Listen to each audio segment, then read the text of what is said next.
क्या आपने कभी सोचा कि जब माहौल शदीद तौर पर पोल्यूटेड, डैमेज या केमिकली डिस्टर्ब हो जाए तो इसे कैसे ठीक किया जाता है? दुनिया के कई इलाकों में मिट्टी, दरिया, वेटलैंड्स और ग्राउंड वाटर को farming, oil spills, industrial waste, mining, chemicals और अर्बन पोल्यूशन से शदीद नुकसान पहुंचता है। ऐसे वक्त में रेस्टोरेशन इकोलॉजिस्ट का किरदार शुरू होता है। वो साइंसदान जो तबाहशुदा इकोसिस्टम को दोबारा हेल्दी हालत में लाने का काम करते हैं। इनके पास दो अहम हिकमत अमलियाँ होती हैं: बायोरेमिडिएशन और बायोलॉजिकल अगमेंटेशन। ये अल्फाज सुनने में मुश्किल लगते हैं मगर हकीकत में ये बहुत सादा हैं। नेचर को इस्तेमाल करके नेचर को हील करना। आइए इन दोनों कंसेप्ट को आसान लफ्ज़ों में समझते हैं। पहले बायोरेमिडिएशन। बायोरेमिडिएशन एक ऐसा अमल है जिसमें जानदारों जैसे अलजी, फंजाई, बैक्टीरिया या प्लांट को इस्तेमाल करके नुकसानदेह मादों को डिटॉक्सिफाई, ब्रेक डाउन या रिमूव किया जाता है। इससे महंगे केमिकल या फिजिकल क्लीनअप की ज़रूरत कम पड़ती है, क्योंकि ये अमल एक कुदरती बायोलॉजिकल प्रोसेस के तौर पर काम करता है। कुछ प्लांट्स और लाइकन धातुओं जैसे आर्सेनिक, कैडमियम, लेड और यूरेनियम को जज़ब कर लेते हैं। जब इन पौधों को पोल्यूटेड जगहों पर उगाया जाता है और फिर निकाल दिया जाता है, तो जहरीले मादे भी इनके साथ ख़त्म हो जाते हैं। बायोरेमिडिएशन का ये तरीका फाइटोरेमिडिएशन कहलाता है।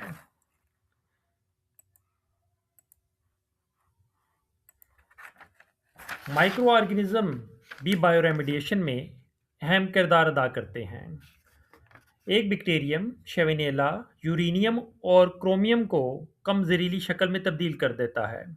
इसकी एक अमली मिसाल टेनेसी यूएसए में देखी गई, जहां यूरेनियम पोल्यूटेड ग्राउंड वाटर को साफ करने के लिए साइंटिस्ट ने पानी में एथेनॉल शामिल किया। एथेनॉल बैक्टीरिया की खुराक बन गया और वो तेजी से मल्टीप्लाई होने लगे। सिर्फ 5 महीनों में 80% कंटेमिनेशन कम हो गई। बायोरेमिडिएशन इसलिए पसंद की जाती है क्योंकि ये एक नेचुरल प्रोसेस है, ये कॉस्ट इफेक्टिव है, एनवायरमेंटली फ्रेंडली है और इसको अंडरग्राउंड और अंडर वाटर दोनों जगहों पर इस्तेमाल किया जा सकता है। बायोरेमिडिएशन में नेचर के ऑर्गेनिज्म खुद क्लीन अप टूल के तौर पर इस्तेमाल होते हैं। इसके मुकाबले में बायोलॉजिकल अगमेंटेशन का काम बिल्कुल उल्ट है। इसमें हार्मफुल मादे नहीं निकाले जाते, बल्कि इकोसिस्टम में वो ऑर्गेनिज्म या न्यूट्रिएंट दोबारा शामिल किए जाते हैं जो ख़त्म हो चुके हों। कई सॉइल्स ज़राअत, इरोजन, कंस्ट्रक्शन या फायर की वजह से कमज़ोर हो जाती हैं।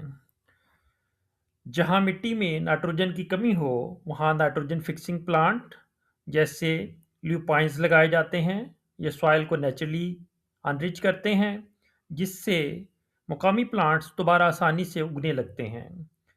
बाज़-औक़ात सॉइल में माइकोराइज़ा फंजाई की कमी होती है, जो प्लांट रूट्स को मिनरल्स और वाटर जज़ब करने में मदद देती हैं।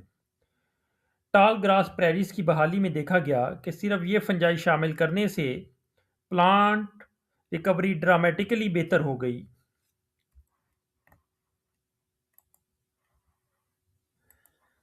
जानवर भी इकोसिस्टम के लिए ज़रूरी हैं।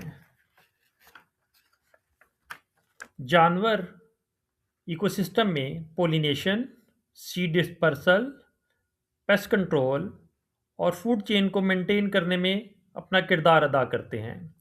इसलिए इकोलॉजिस्ट कभी एनिमल्स को री इंट्रोड्यूस करते हैं, कभी हैबिटेट रिस्टोर करते हैं और कभी वाइल्ड लाइफ कॉरिडोर बनाते हैं। मुख्तसरन ये कि बायोलॉजिकल अगमेंटेशन इकोसिस्टम को अंदर से रीबिल्ड करता है और इसमें दोबारा लाइफ और न्यूट्रिएंट शामिल करता है। बायोरेमिडिएशन और बायोलॉजिकल ऑगमेंटेशन दोनों तबाहशुदा माहौल को रिकवर करने के ताकतवर तरीके हैं। बायोरेमिडिएशन हार्मफुल पोल्यूटेंट को रिमूव या न्यूट्रलाइज करता है और बायोलॉजिकल ऑगमेंटेशन मिसिंग लाइफ और न्यूट्रिएंट्स और माइक्रोब को वापस लाती है। दोनों मिलकर इकोसिस्टम को स्टेबल, हेल्दियर और बायोडाइवर्स बनाते हैं। इन कंक्लूजन हम ये कह सकते हैं कि नेचर को ठीक करने का बेहतरीन तरीका है work with the nature, not against it. Thank you.